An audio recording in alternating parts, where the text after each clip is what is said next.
أعوذ بالله السميع العليم من الشيطان اللعين الرجيم. بسم الله الرحمن الرحيم. الحمد لله الذي هو الحق المبين، والصلاة والسلام والتحية والإكرام على العبد المرتضى والنبي المجتبى والرسول المصطفى أبي القاسم محمد. اللهم صل على محمد وآل محمد وآله الأطيبين الأطهرين الأكرمين المعصومين المظلومين الذين أذهب الله عنهم الرجس وطهرهم تطهيرا. اللهم صل على محمد وآل محمد لا سيما ابن الزهراء بقية الله وآيته الكبرى واللعنة الأبدية على أعدائهم أجمعين. أما بعد فقد قال الله الكريم في الذكر الحكيم: الذين يبلغون رسالات الله ويخشونه ولا يخشون أحدا إلا الله. صلوات محمد وآل محمد. اللهم صل على محمد وآل محمد وعجل. بزرگان محترم اور برادران ارجمند، ایک مرتبہ سورہ الحمد اور سورہ اخلاص کی تلاوت فرما کر مرحوم مولانا اعجاز حسنین صاحب ودیری کی روح کو ایصال فرما دیں.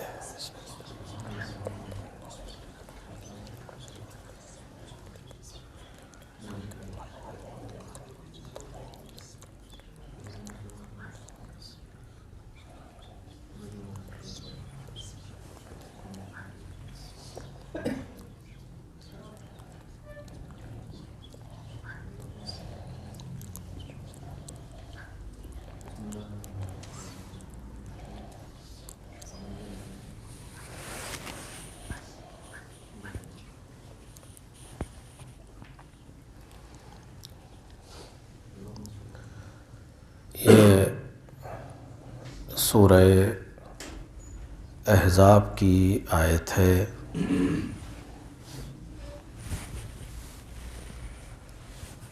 جس میں ارشاد جناب باری ہے، انبیاء علیہم السلام کے صفات کو بیان کرتے ہوئے اور گفتگو کو عمومیت دیتے ہوئے کہ الذین یبلغون رسالات اللہ، کہ وہ لوگ جو رسالات الہی کی تبلیغ کرتے ہیں، وَيَخْشَوْنَهُ اور اس سے خشیت رکھتے ہیں، وَلَا يَخْشَوْنَ أَحَدًا إِلَّا اللَّهَ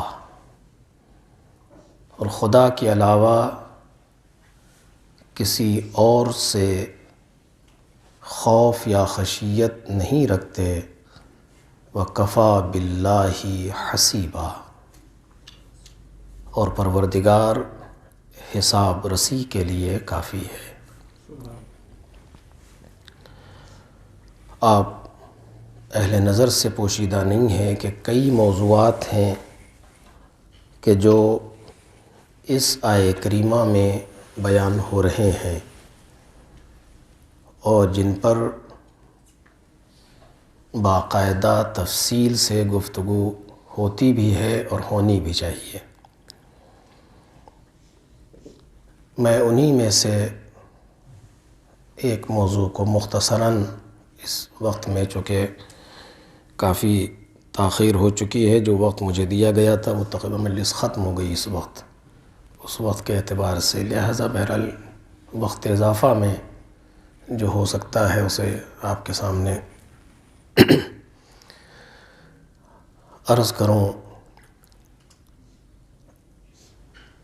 خاص وہ موضوع کہ جو ہم سب سے مرتبط ہے، الذین یبلغون رسالات اللہ،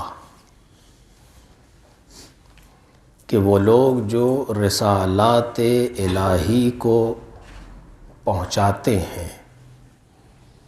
میں لفظ تبلیغ کا بھی ترجمہ کروں تاکہ بات اور آسانی سے پہنچ سکے۔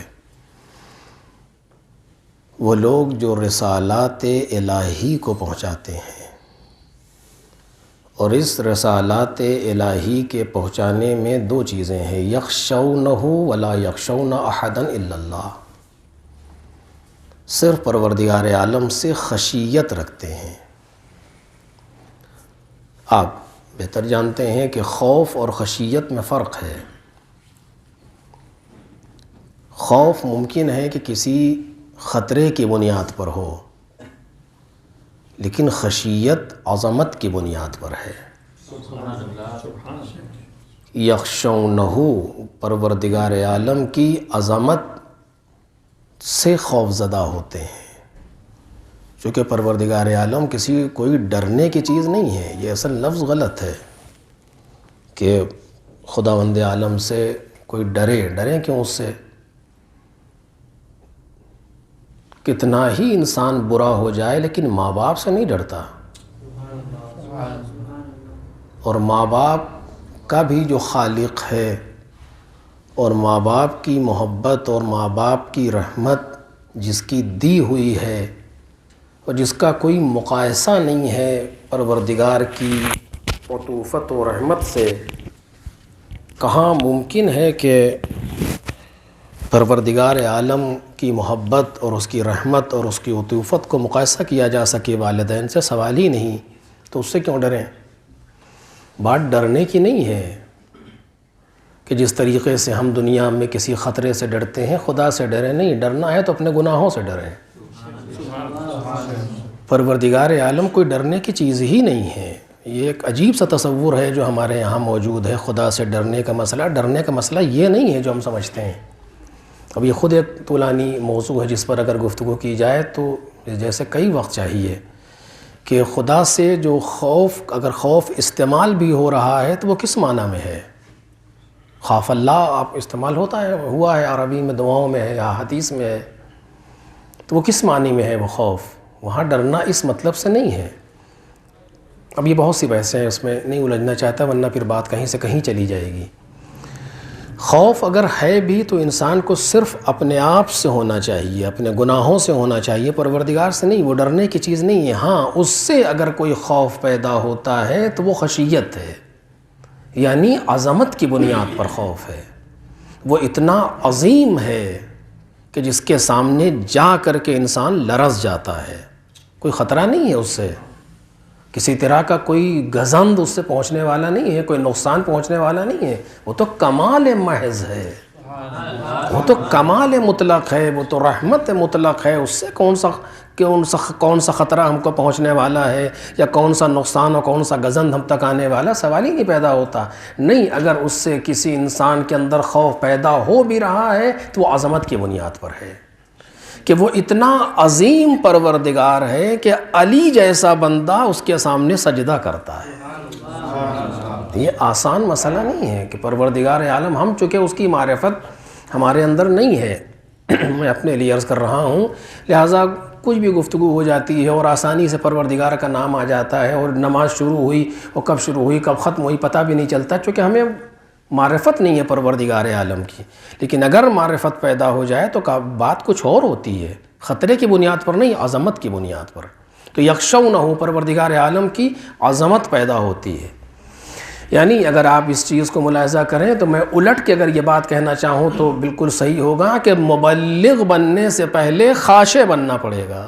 سبحان اللہ، سبحان اللہ۔ یعنی اگر پروردگار عالم کی خشیت رکھتا ہے انسان تو اسے تبلیغ کا حق پیدا ہوتا ہے، ورنہ نہیں پیدا ہوتا۔ ایسا نہیں ہے گھر سے اٹھے فوراً چلے گئے جا کر کے تبلیغ کرنے لگے، جی نہیں، ابھی وہ منزل نہیں آئی۔ یخشونہ، اگر انسان کے اندر یہ لفظ یخشونہ جلوہ گر ہو جائے ایک مرحلہ، اور دوسرا والا جو مسئلہ ہے کہ وَلَا يَخْشَوْنَ أَحَدًا إِلَّا اللَّهِ، وہ اسی کا نتیجہ ہے۔ اگر خشیت پروردگار پیدا ہو جائے تو لا یخشون احدا الا اللہ خود بخود پیدا ہو جائے گا، کہ چونکہ جیسا کہ جناب امیر نہج البلاغہ میں ارشاد فرماتے ہیں علیہ الصلاۃ والسلام کہ پروردگار عالم کی بارگاہ میں جب متقی ہو کر کے تقوی لے کر کوئی انسان آتا ہے تو اس کی کیفیت یہ ہوتی ہے کہ عظم الخالق فی انفسہم فصغر ما دونہ فی اعینہم، یعنی متقی کی صفت ہے یہ کہ اس طریقے سے پروردگار کی عظمت اس کے نفس میں، اس کے اندر سما جاتی ہے کہ خدا کے علاوہ سب اس کو بونے لگنے لگتے ہیں، سب اس کو چھوٹے لکھنے لگتے ہیں اس کی نظروں میں۔ پھر وہ کسی چیز کی عظمت کا اور کسی چیز کی بڑائی کے سامنے اپنے آپ کو کسی طریقے سے جھکتا ہوا محسوس نہیں کرتا۔ اور خود ایک یہ موضوع ہے تقریر کا باقاعدہ کہ اگر کوئی واقعاً مبلغ ہے پروردگار کے راستے کا تو ایک لمحے کے لیے بھی کسی میدان میں ناکام نہیں ہو سکتا۔ یہ بات ذمہ داری سے آپ کے سامنے کہہ رہا ہوں۔ اگر کوئی مبلغ راہ خدا بن جائے تو ناکامی محال ہے اس کے پاس آ جائے۔ اب یہ کیسے ہے یہ کبھی اور انشاءاللہ کہ اسے کیسے ہم محسوس کریں، لیکن سوال نہیں پیدا ہوتا کہ مبلغ راہ خدا کسی بھی میدان میں ناکام ہو جائے، ممکن ہی نہیں ہے۔ سچ کہہ رہا ہوں آپ سے، شاید آپ ممکن ہے بہت سے مثالیں دیں جہاں پر مشکلات پیدا ہو رہی ہوں، لیکن وہ سب کے سب مسائل حل ہو جائیں گے جب اس بحث میں انسان پہنچ جائے تو، کہ جو بھی یخشونہ کی منزل پر آ جائے وہ واقعاً مبلغ ہیں، اور پھر جب مبلغ ہو جائے گا تو ناکامی کا تصور نہیں پیدا ہوتا۔ مبلغ راہ خدا ہر میدان میں ہر لمحہ کامیاب ہوتا ہے، اور وہ چاہے میدان جنگ ہو یا دوسرا میدان ہو، فرق نہیں پڑتا، یقتلون او یقتلون، یہ تو وہ میدان ہے کہ جہاں ناکامی کا تصور بھی نہیں پیدا ہو سکتا۔ لیکن بہرحال تو یہ ایک شرط ہے ایک مبلغ کے لیے، کیا کہ یخشونہ ولا یخشون احدا الا اللہ، کہ وہ پروردگار عالم کی خشیت اس طریقے سے اس کے نفس میں سما جاتی ہے کہ پھر کسی ایک سے بھی نہیں ڈرتا میدان تبلیغ میں سوائے پروردگار کے، اور جانتا ہے کہ وَكَفَى بِاللَّهِ حَسِيبًا، پروردگار حساب رسی کے لیے کافی ہے، وہ ہمارا بھی حساب لینے والا ہے، وہ مخاطبین کا بھی حساب لینے والا ہے۔ ایک صلوات پڑھیں محمد اور آل محمد۔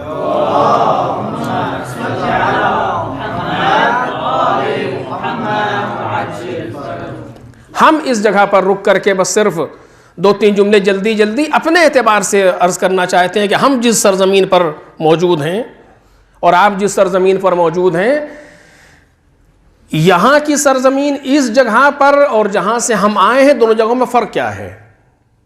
توجہ کریں کہ اس مقام پر جہاں اس وقت ہم موجود ہیں اور وہ جس کو اپنا وطن کہتے ہیں، دونوں جگہ میں فرق کیا ہے؟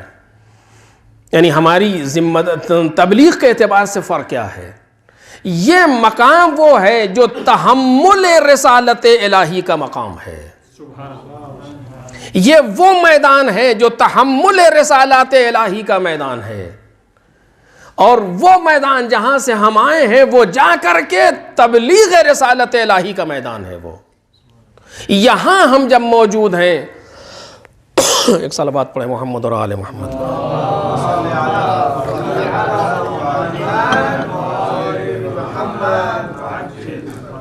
یہاں جب ہم موجود ہیں اس سرزمین پر، یا اس جیسی جتنی بھی سرزمین ہیں دنیا میں، بحث کسی حوضے کی نہیں ہے، وہ چاہے حوض قم ہو یا مشہد ہو یا نجف ہو یا کربلا ہو یا شام ہو یا کوئی اور بھی ہو، اس سے بحث نہیں ہے. جب انسان حوضے کے اندر موجود ہے تو حوضہ یعنی تحمل رسالت الہی، اور جب حوضے سے باہر اس نے قدم رکھا یعنی تبلیغ رسالت الہی. توجہ کیجئے، ان دو میدان کو نہ آپس میں یکساں کیا جا سکتا ہے، اور ان دو میدانوں سے ہم اپنے آپ کو جدا بھی نہیں کر سکتے. یہ عجیب ہے. اب وقت نہیں ہے کہ میں اس پر تفصیل آپ کے سامنے بیان کروں کہ ہم جیسے ہی حوضے سے باہر جاتے ہیں، کہیں پر بھی ہم ہوں، ایئرپورٹ پر ہوں، اسٹیشن پر ہوں، روڈ پر ہوں، بازار میں ہوں، گھر میں ہوں، کہیں ہوں، ضروری نہیں ہے کہ ہم منبر پر آئیں تو مبلغ ہیں، جی نہیں. ضروری نہیں ہے کہ ہم محراب میں ہو تو مبلغ ہیں، جی نہیں، بلکہ ہمارا قدم قدم تبلیغ رسالات الہی کر رہا ہوتا ہے. جب ہم ایئرپورٹ سے گزر رہے ہوتے ہیں تو اگر اسی طریقے سے گزر رہے ہیں جیسے دوسرے گزر رہے ہیں تو پھر فرق کیا ہوا حوضے میں رہنے والے میں اور حوضے میں نہ رہنے والے میں؟ اگر روڈ پر چلتے وقت بھی، سڑک پر چلتے وقت اسی طریقے سے گزرا جا رہا ہے، میں اسی طریقے سے گزر رہا ہوں جیسے عام انسان گزر رہے ہیں، تو پھر فرق کیا ہوا حوضے میں رہنے کا؟ بلکہ ہونا یہ چاہیے کہ ہم جس مقام پہ ہوں مبلغ رسالات الہی قرار پائیں، اور نہ فقط یہ کہ ہم چاہیں تو قرار پائیں گے بلکہ ہیں. اب تبلیغ ہم درست کر رہے ہیں یا غلط کر رہے ہیں وہ الگ موضوع ہے، لیکن ہم نے جیسے ہی حوضے سے قدم باہر نکالا آٹومیٹک خود بخود مبلغ رسالت الہی بن گئے. جو انسان بھی اس لباس میں سفر کر رہا ہے یقیناً وہ آن ڈیوٹی ہے 24 آور. فرق نہیں پڑتا کہ وہ مجلس پڑھ رہا ہے کہ نہیں پڑھ رہا، وہ چل رہا ہے، اٹھ رہا ہے، بیٹھ رہا ہے، بول رہا ہے، گفتگو کر رہا ہے، خاموش ہے، ہر طریقے سے تبلیغ رسالت الہی کر رہا ہے. یہ بہت بڑا مسئلہ ہے ہمارے سامنے. اور ہم اگر لباس میں نہ بھی ہوں لیکن اگر ایسی جگہ پر ہیں جہاں لوگ ہمیں پہچانتے ہیں، وہاں بھی یہی کیفیت ہے. اپنے وطن میں، اپنے گاؤں میں، اپنے شہر میں جہاں ہمیں لوگ جانتے ہیں، وہ اسی نظر سے دیکھ رہے ہیں کہ یہ انسان حوضے سے پڑھ کر کے آ رہا ہے. توجہ کریں، یہ کتنی بڑی ذمہ داری ہے. اور یہ کب ہوگا کہ جب ہم اس حوضے میں رہ کر کے، یا اس جیسے حوضے سے مراد خود قم نہیں ہے، حوضے میں رہ کر کے تحمل رسالات الہی کر لیں. اور تحمل رسالات الہی کیسے؟ اب اس لفظ کو میں ایک حدیث سے واضح کروں اور جلدی بات پہنچ جائے گی، اور آپ کی ہزاروں بار کی سنی ہوئی حدیث کہ رحم اللہ امرأن،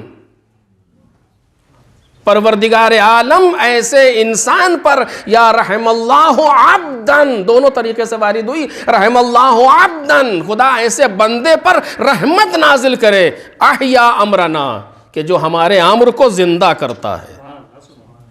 امر اہل بیت یعنی رسالات الہی. توجہ کیجئے گا، کوئی فرق نہیں ہے آپس میں، اگر کوئی فرق محسوس کرتا ہے تو غلط ہے. امر اہل بیت یعنی رسالات الہی. کیوں کہہ رہا ہوں؟ کیونکہ آپ سے بہتر کون جانے گا. پہنچا دو اس پیغام کو جو تم پر نازل کیا جا چکا. یا ایھا الرسول بلغ ما انزل الیک من ربک. امر اہل بیت پہنچایا جا رہا ہے. کیا؟ ولائے اہل بیت پہلی مرحلے پر. یہی تو شروع ہو رہا ہے امر اہل بیت، کہ جہاں سے ولائے اہل بیت کو ایک میدان پہنچایا جا رہا ہے. یا ایھا الرسول بلغ، یا ایھا الرسول بلغ کا مدعا کیا ہے؟ من کنت مولا. اور من کنت مولا کیا ہے؟ وَإِن لَمْ تَفْعَلْ فَمَا بَلَّغْتَ الرِّسَالَةَ. ایک صلوات پڑھیں محمد اور آل محمد.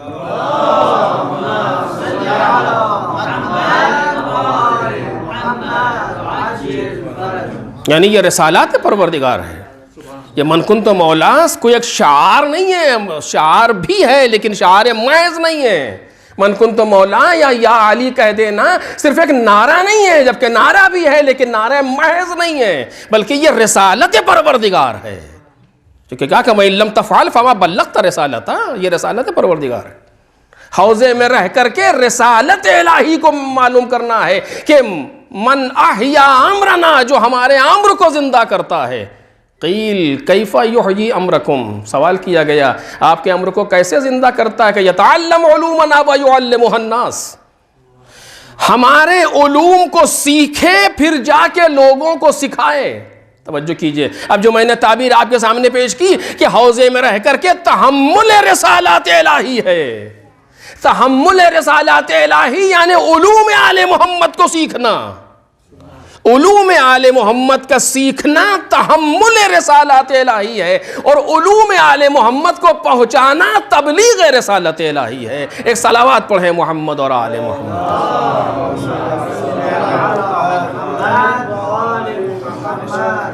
بس بات اپنے آخری مرحلے پر کہ یہ تبلیغ رسالت الہی ہے، علوم آل محمد کا پہنچانا۔ اب اگر بات یہاں تک آ جائے تو بڑا سخت ہو گیا۔ علوم آل محمد سے ہم کیا سمجھتے ہیں؟ علوم آل محمد سے مراد علم صرف پڑھ لینا نہیں ہے، علوم آل محمد سے مراد علم نحو پڑھ لینا نہیں ہے، علوم آل محمد سے مراد حلقات اور رسائل و مقاصد و کفایہ پڑھ لینا نہیں ہے، درس خارج میں جانا نہیں ہے۔ توجہ کریں، ممکن ہے یہ ساری چیزیں ہوں لیکن ایسا نہیں ہے کہ علوم آل محمد یعنی کفایہ، علوم آل محمد یعنی فلاں تفسیر، علوم آل محمد یعنی فلاں کتاب، جی نہیں، علوم آل محمد یعنی ہماری زندگی کے ہر رخ کو میں ہونا چاہیے علوم آل محمد۔ چونکہ اب مجھے نہیں معلوم بات پہنچا پاؤں گا کہ نہیں، چونکہ علوم آل محمد ہماری زندگی کے تمام شعبوں کو گھیرے ہوئے ہے۔ یا کوئی ہے ایسا جو کہہ دے کہ ہماری زندگی کے فلاں شعبے کے لیے آل محمد نے کوئی علم نہیں پہنچایا؟ کوئی کہہ سکتا ہے کہ ہم اپنی زندگی کے فلاں شعبے میں علم آل محمد سے خالی ہیں؟ یہ ہمارا نقص تو ہو سکتا ہے، ان کی طرف سے پہنچا ہوا ہے، یہ ممکن ہی نہیں ہے کہ انہوں نے نہ پہنچایا ہو۔ اگر انہوں نے نہ پہنچایا ہوتا تو یہ کہہ نہیں سکتے تھے کہ اگر کوئی ایک فتویٰ اپنی مرضی سے دے دے تو ٹھکانہ جہنم ہے۔ یہ جملہ بتا رہا ہے کہ قیامت تک آنے والے تمام گوشہائے زندگی کے لیے ہم دے چکے، تبھی تو تم کو اپنی مرضی کو دخالت دینے کا حق حاصل نہیں ہے۔ کیوں مرضی کو دخالت کب دو گے؟ کہ جب تمہارے پاس نہ ہو وہ چیز موجود، لیکن جب ہم تمہیں دے چکے ہیں تو ہمارے فرمودات سے آغاز کرو اپنی زندگی کے مسائل کو، نہیں کہ اپنی رائے کو شامل کرو۔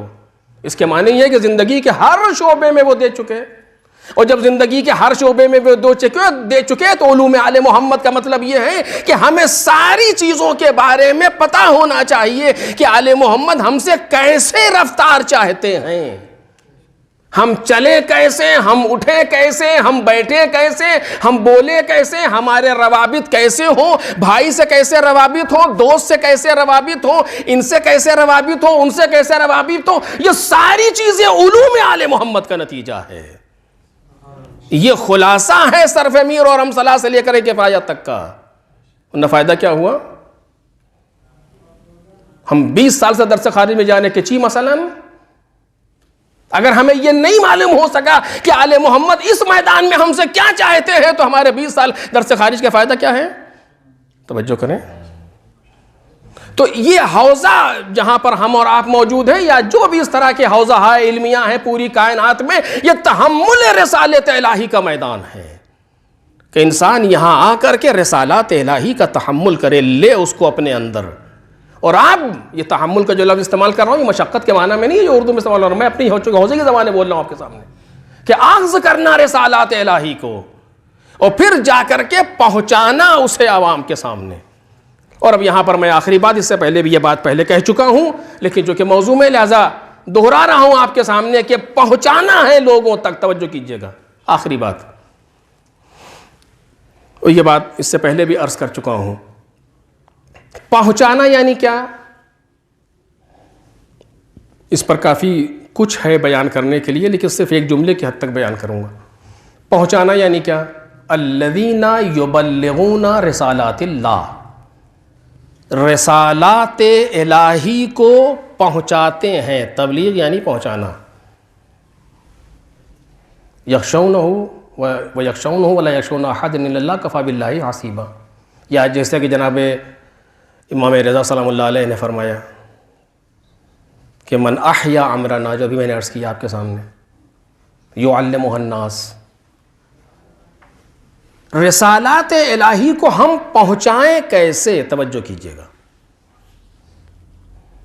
پہلے مرحلے میں سیکھیں کیسے ایک، دوسرے مرحلے میں پہنچائیں کیسے، اور یہ دونوں میدان تفصیل طلب ہیں، تحقیق طلب ہیں، تحلیل طلب ہیں، دونوں میدان یہ کہ پہلے میدان میں جب نے تحمل تعبیر کیا، تحمل کیسے کریں، سیکھیں کیسے، لیں کیسے، اس کے لیے بہت سی چیزیں ضروری ہیں ہمارے سامنے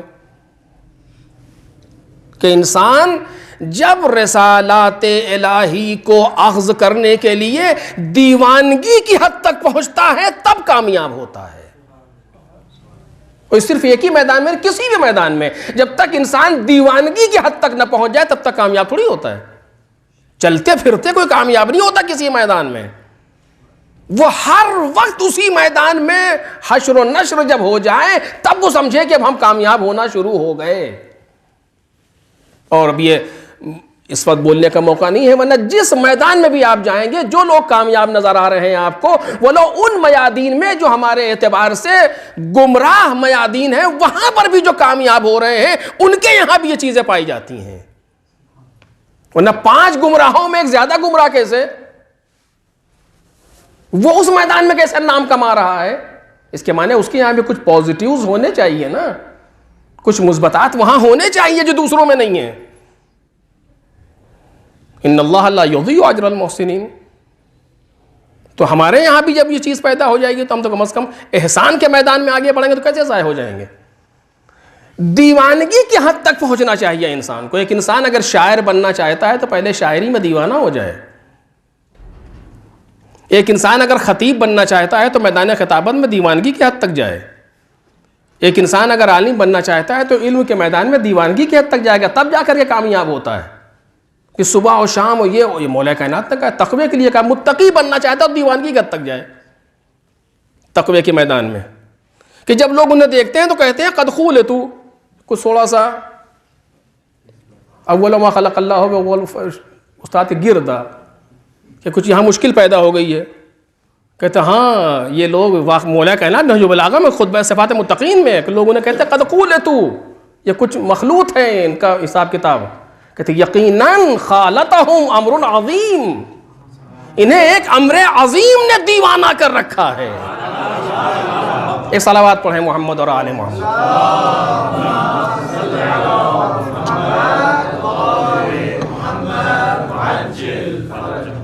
دیکھ رہے ہیں آپ، یہ تعبیر بھی وہیں سے آ رہی ہے، قد خولتکم خالتہم امر عظیم۔ صحیح بات ہے، یہ خولتوں ہیں، انہیں کسی امر عظیم نے دیوانہ کر رکھا ہے یا اس کیفیت تک پہنچا دیا ہے۔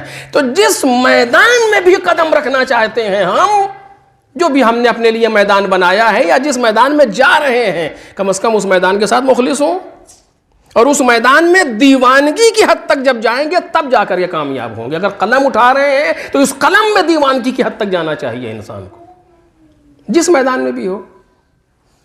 اور آپ جس شخصیت کو خراج عقیدت پیش کرنا ہے ایصال ثواب کے لیے مجلس سے، وہ شخصیت اس طرح کی تھی کہ اگر سوتے میں بھی کسی نے کہہ دیا کہ فلاں صاحب مجلس کے لیے آئے تو فوراً اٹھ کے تیار ہو گئے۔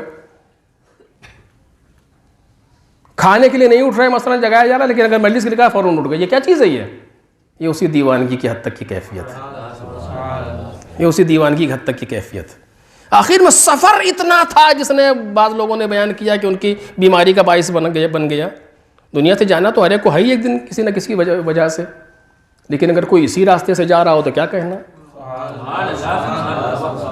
کہ وہ کہ اس حد تک تھے کہ یہاں سے وہاں کسی کو نہ کرنے کا سوال ہی نہیں پیدا ہوتا۔ کیوں ہے یہ؟ ہم اسے کسی مادی اس سے نہیں دیکھ سکتے، یہ اپنے فن کے ساتھ یا اپنی اس ذمہ داری کے ساتھ دیوانگی کی حد تک آگے بڑھ جانا ہے، اور تب جا کر کے انسان کامیاب ہوتا ہے۔ خالتہم امر عظیم، خوب، یہ تو وہ مرحلہ ہے کہ جو تحمل رسالت الہی کا ہے. اس پہ بہت سی باتیں ہیں، آپ جان رہے ہیں کہ چھوڑ کر کے آگے بڑھ رہا ہوں. اور اس کے بعد مرحلہ ہے تبلیغ رسالت الہی کا. وہ نہایت سخت مرحلہ ہے، توجہ کریں، نہایت سخت مرحلہ ہے. یہ بات میں نے اب جو کہہ رہا ہوں یہ پہلے کہہ چکا ہوں، ابھی تک والی نہیں تھی، لیکن یہ جملہ جو ہے یہ پہلے کہا جا چکا ہے کہ یہ جو تبلیغ رسالت الہی ہے وہ بہت سخت مرحلہ ہے. ہمارے یہاں تبلیغ اور سماع یہ آپس میں خلط ہو گئے. ہم یبلغون کو یسمعون یسمعون کی منزل پر لے آئے ہیں. ہم سمجھتے ہیں سامنے والے کو سنا دینا پہنچا دینا ہے. مشکل یہاں پیدا ہو رہی ہے کہ ہماری جتنی بھی تبلیغ ہے سب سنانے کی حد تک ہے. لیکن پروردگار عالم نے جس بات کو چاہا ہے یا قرآن مجید جو کہہ رہا ہے وہ یہ نہیں کہہ رہا کہ رسالات الہی کو سناتے ہیں، نہیں، رسالات الہی کو پہنچاتے ہیں. اگر بات سنانے کی حد تک ہوتی، میں کیا کر رہا ہوں ابھی، میں سنا رہا ہوں آپ کو. بات ہماری ذمہ داری جو ہے ابھی ہم سنا رہے ہیں، گفتگو ہے، خطیب ہے منبر سے بول رہا ہے، سنا رہا ہے، لیکن آیا یہ پہنچا بھی رہا ہے کہ نہیں؟ توجہ کیجئے، پہنچانا اس کے بس میں نہیں ہے ابھی، لیکن اگر یہ اس سے پہلے کچھ کر چکا ہے تو بات پہنچے گی. مجھے نہیں معلوم کہ یہ بات پہنچ رہی ہے کہ نہیں. ایک صلوات پڑھیں محمد اور آل محمد.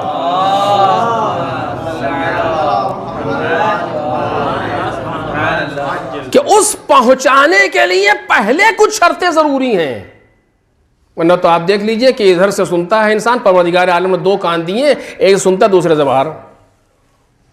یہی ہوتا ہے. یہ ہم سنتے اور پڑھتے تو بہت ہیں کہ لوگ پیغمبر کی بس میں بیٹھے رہتے تھے اور پوچھتے تھے، بعد میں نکل کے پیغمبر نے آج کہا کیا. لیکن یہ صرف وہی والوں کے لیے کیفیت نہیں ہے، یہ کیفیت کا نام ہے، کسی پر بھی طاری ہو سکتی ہے. آج بھی طاری ہو رہی ہے. ملی سے باہر کیا کہہ رہے تھے؟ جی آپ کہاں تھے آخر؟ اس میں دونوں طرف سے ہے، قابل کی قابلیت بھی ضروری ہے، لیکن فاعل میں اس سے پہلے فاعلیت ضروری ہے. تو تبلیغ رسالات الہی اگر آج ہماری بات میں اثر نہیں ہو رہا ہے تو ضروری نہیں ہے قابل میں نقص ہو. پہلا ہمارا وظیفہ یہ ہے کہ دیکھیں ہماری فاعلیت میں تو کہیں نقص نہیں پایا جا رہا، کہ جس طرح ہمیں پہنچانا چاہیے اس طرح ہم پہنچا پا رہے ہیں یا نہیں. اب کیسے پہنچا پائیں گے یہ ایک تفصیلی گفتگو ہے جو کبھی اور انشاءاللہ. لیکن ہمیں ایسا نہیں کہ صرف سنا دیا ہماری ذمہ داری پوری ہو گئی، جی نہیں، بلکہ ہماری ذمہ داری ہے کہ پہنچائیں بات کو. پہنچانا کہاں ہے؟ پہنچانا کانوں تک نہیں ہے، پہنچانا دل تک ہے انسان کے. توجہ کریں. تو بس یہ آخری جملہ ہے کہ پہنچانا دل تک ہے. دل تک بات کب پہنچے گی؟ کا بالکل آسان ہے. اگر زبان سے ادا ہوگی تو کان سے آگے نہیں بڑھے گی، اگر دل سے نکلے گی تو دل تک پہنچے گی. ایک صلوات پڑھ دیں محمد اور آل محمد.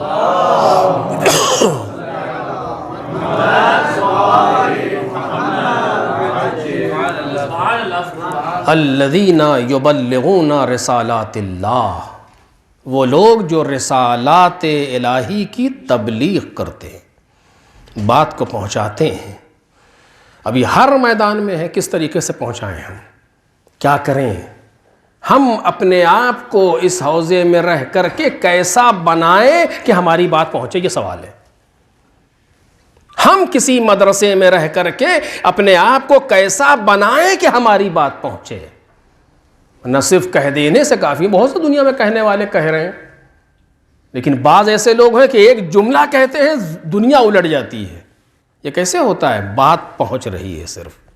اور صرف یہ نہیں ہے کہ ان کے پاس عہدہ ہو، اس کا نتیجہ ہے. عہدہ کسے کہتے ہیں؟ آج آپ دیکھ ہی رہے ہیں کیا جھوٹ. ہندوستان ایسی جگہ پر اگر جھوٹ کو کہنا ہو تو کہتے ہیں فلاں جھوٹ بولو، جیسے وہ بولتا ہے. دیکھ رہے ہیں یہ کیا ہے؟ یہ عہدہ کوئی تھوڑی کرتا ہے.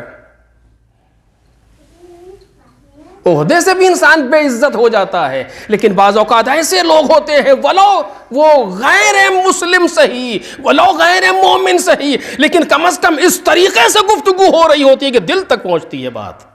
کیسے پہنچتی ہے؟ اس کے اپنے شرائط.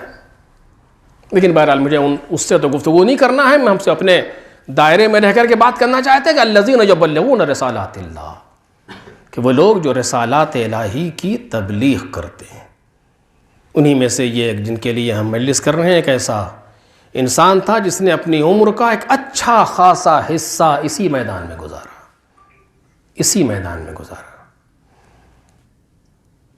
اور یقیناً یہ کہا جا سکتا ہے کہ خالط الناس مخالطۃ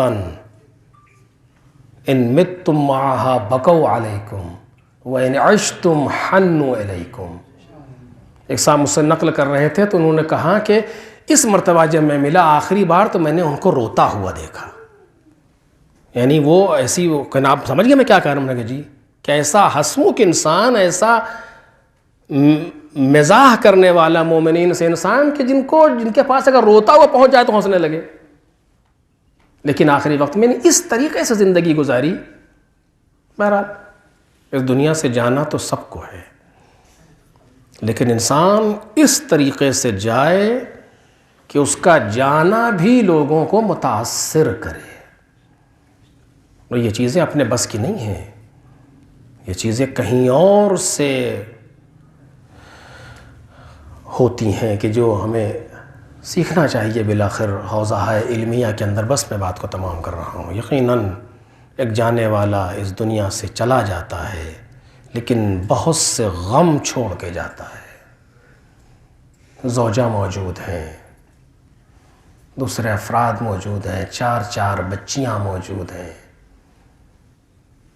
کسی کے سر سے اس کے وارث اور شوہر کا سایہ اٹھا، کسی کے سامنے سے اس کا داماد اٹھ گیا، کسی کے سامنے سے بہنوئی چلا گیا، کسی کا بھائی چلا جاتا ہے، کسی کا باپ چلا جاتا ہے. سخت ہوتا ہے، یقیناً سخت ہوتا ہے. لیکن ہمارے سارے غم اس وقت اپنی حیثیت کو کھو دیتے ہیں جب ہم کربلا پہنچ جاتے ہیں. امام رضا سلام اللہ علیہ نے یوں ہی نہیں کہا ہے کہ اگر تمہیں کسی چیز ابن شبیب ان کنت باکیا لشیء فابک للحسین ابن علی ابن ابی طالب. اگر کسی چیز پر تمہیں رونا آئے تو حسین ابن علی ابن ابی طالب پر رونا. اس میں بہت سے رخ پائے جاتے ہیں. فَإِنَّهُ ذُبِحَ كَمَا يُذْبَحُ الْكَبْشُ اپنے مقام پر ایک عظیم مرتبت کی طرف اشارہ ہے. لیکن بہت سی چیزیں پائی جاتی ہیں جب تم کسی چیز پر رو رہے ہوگے اور تم اس کو چھوڑ کر کے حسین ابن علی کی طرف جاؤ گے تو خود بخود اپنا غم بھول جاؤ. یہ عجیب تاثیر ہے اس غم کی. یقین کریں آپ بالکل صحیح ہے یہ کہ جب انسان پتہ نہیں کیا عجیب تاثیر ہے اس غم میں. کسی کی ماں مر جائے، کسی کا باپ مر جائے، کتنے دن روتا ہے؟ 1 سال 2 سال 10 سال. کچھ دن کے بعد پھر نام یاد آتا ہے تو اپنے اوپر طاری کرنا پڑتا ہے کہ ہاں ایسا ہوا تھا. لیکن یہ ایسا غم ہے کہ ادھر زبان پر یا حسین آیا اور ادھر انسان متاثر ہوا. یوں ہی نہیں کہا ہے کہ انا قتیل العبرا لا یذکرنی مؤمن الا استعبرا یا الا بکا. میں وہ کشتہ جور و جفا ہوں کہ کوئی مومن اسے یاد نہیں کرے گا مگر یہ کہ رو دے. یقیناً ایسا ہی ہے. ہاں عزیزوں، میں صرف ایک منظر کو نظر میں رکھ کے گفتگو تمام کر رہا ہوں. مرحوم کی جیسا کہ مجھے معلوم ہوا مرحوم کی 4 بیٹیاں ہیں. سب سے چھوٹی بیٹی تقریباً 6-7 سال کی ہے. یقیناً کتنا سخت ہے اس عمر میں. آپ کو معلوم ہے کہ بیٹیاں باپ سے زیادہ مانوس ہوتی ہیں. اس عمر میں باپ دنیا سے گزر جائے بہت سخت ہے.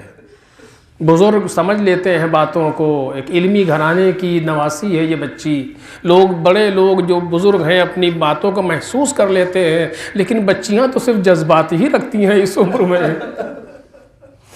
لیکن یہ علمی گھرانے کی بچی جب یہ کربلا کا رخ کرتی ہوگی تو اسے کربلا میں ایک بچی اور یاد آتی ہوگی. کربلا کی وہ بچی کہ یقیناً اس عمر میں اتنا خیال رکھنا یہ اسی گھرانے کا کمال ہے، کوئی اور اس گھرانے میں یہ کام کر ہی نہیں سکتا۔ امام حسین سلام اللہ علیہ جب خیمے سے چلے، ایک تو حسین ابن علی بہت دیر تک خیمے میں رہے، راوی کہتا ہے کافی دیر ہو گئی تھی حسین خیمے سے باہر نہیں آ رہے تھے، یعنی ایک محسوس وقت ہے کہ میں قریب ہوا تھوڑا خیام سے کہ دیکھوں کیا ماجرا ہے، تو میں نے دیکھا کہ پردہ ہٹا کے امام حسین نکلنا چاہتے ہیں، بچے کمر میں لپٹ جاتے ہیں، اور ایسے موقع پر خود حسین ابن علی بھی زار و قطار رونے لگتے ہیں، کیونکہ بہت سخت ہے خود مولا کے لیے بھی ایسے وقت میں کہ جہاں ان لائنوں کے درمیان چھوٹے چھوٹے بچوں کو چھوڑ کے جا رہے ہیں۔ اور آئے خیمے سے باہر آئے، نظرہ یمیناً و شمالا، داہنی طرف بائیں طرف دیکھا، نہیں معلوم کیا دیکھ رہے تھے حسین ابن علی، اس مقام پر ایک مایوسانہ نظر چاروں طرف ڈال رہے ہیں، جب کوئی نظر نہیں آیا تو پکارنا شروع کیا، این این مسلم ابن عقیل، این این ہانی ابن عروہ، این این حبیب ابن مظاہر۔ جب کہیں سے کوئی جواب نہیں ملا تو یا فرسان الحیجا و یا ابطال الصفا ما لی انادیکم فلا تجیبونی، لو عزیزو کسی نے کوئی جواب نہیں دیا، عجب نہیں ہے کہ لاشیں تڑپنے لگے ہوں کہ مولا موت نے مجبور کر۔ عجیب جملہ کہا حسین ابن علی نے، فرماتے ایکم یقدم جوادی، ارے تم میں سے کون ہے جو میرے گھوڑے کو لائے؟ ابھی تک جب بھی گھوڑا منگانا ہوتا تھا تو امام حسین سلام اللہ علیہ جناب عباس کو آواز دیتے تھے، جیسا کہ مدینے میں امام حسین نے جناب عباس کو آواز دی، یا اخی قدم لی جوادی، اے میرے بھائی میرے گھوڑے کو لے کر کے آؤ۔ اب کہتے ہیں کون ہے جو میرا گھوڑا لے کر کے آئے؟ بالآخر حسین ابن علی گھوڑے پر سوار ہوئے، میدان جنگ کی طرف چلے۔ ابھی کچھ دور چلے تھے کہ آواز آئی کہ بابا ذرا آہستہ۔ اب جب مڑ کر کے دیکھا تو چھوٹی سی بچی دوڑتی چلی جاتی۔ بس میں نے مجلس کو تمام کر دیا عزیزو، ایک چھوٹی سی بچی دوڑتی چلی آ رہی ہے، لجام فرس کو کھینچا، گھوڑا رک گیا، امام حسین منتظر رہے، بچی قریب آئی، میری لال تو نے تو رخصت کر دیا تھا، اب کیوں آئی ہو؟ اے بابا آپ مرنے کے لیے آمادہ ہو گئے؟ اچھا جائیے، اگر جا رہے ہیں تو جائیے، میری آخری تمنا پوری کر دیجئے کہ بتاؤ کیا ہے؟ یہ مقتل کے جملے ہیں بابا، ایسے نہیں، گھوڑے سے اتر آئیے۔ امام حسین گھوڑے سے اتر آئے، فرش خاک پر بیٹھ جائیے۔ امام حسین بیٹھ گئے، بچی آغوش میں آ کر کے بیٹھی، لکھا ہوا ہے ایک مایوسانہ نظر باپ کے چہرے پر ڈالی اور کہتی ہے بابا میرے سر پر ایسے ہاتھ پھیریے جیسے یتیموں کے سر پر ایسے ہاتھ پھیریے جیسے یتیموں کے سر پر پھیرا جاتا ہے۔ مسلم کی یتیمہ کے سر پر ہاتھ پھیرتے ہوئے حسین ابن علی کو بچی نے دیکھا تھا، مولا نے سینے سے لگا لیا، میری لاڈلی ابھی میں زندہ ہوں، تجھے احساس یتیمی ہونے لگا۔ لیکن یہ کام یہ بچی نے خیمے میں کیوں نہیں کہا حسین ابن علی سے؟ اتنی دور آ کر کے کیوں کہا؟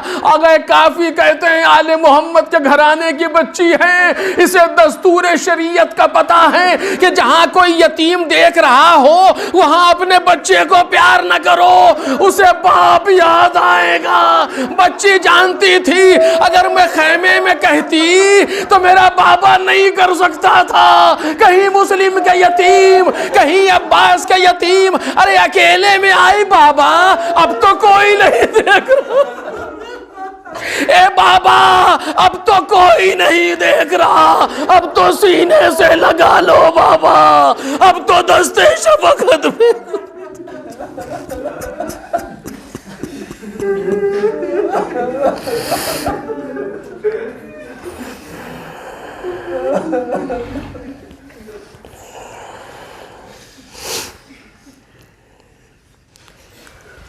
سَيَعْلَمُ الَّذِينَ ظَلَمُوا أَيَّ مُنْقَلَبٍ يَنْقَلِبُونَ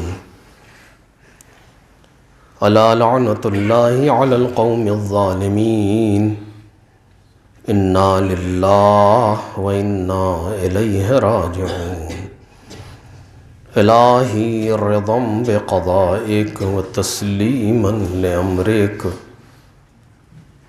لَا مَعْبُودَ سِوَاكَ یا غیاث المستغیثین یا راحم المساکین یا ملجأ العاصین یا غافر المذنبین یا ارحم الراحمین الہی بحق الزہراء و ابیہا و بعلہا و بنیہا اللہم عجل لولیک الفرج والعافیة والنصر وجعلنا له زینا ولا تجعلنا علیہ شینا اللہم ارزقنا معرفة محمد وآل محمد وشفاعة محمد وآل محمد ولا تفرق بيننا وبين محمد وآل محمد واحشرنا في زمرة محمد وآل محمد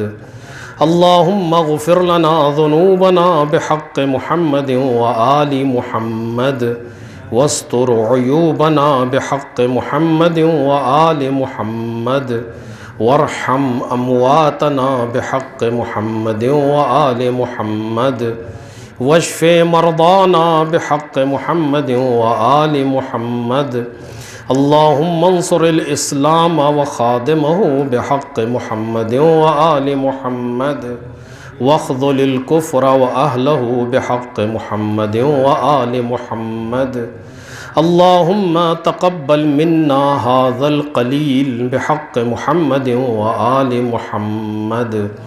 حضرات ایک مرتبہ سورہ الحمد و سورہ اخلاص کی تلاوت فرما کر بالعموم تمام محمد اور آل محمد کے چاہنے والے اور بالخصوص مرحوم مولانا اعجاز حسنین غدیری صاحب و بالاخص مدافعان حرم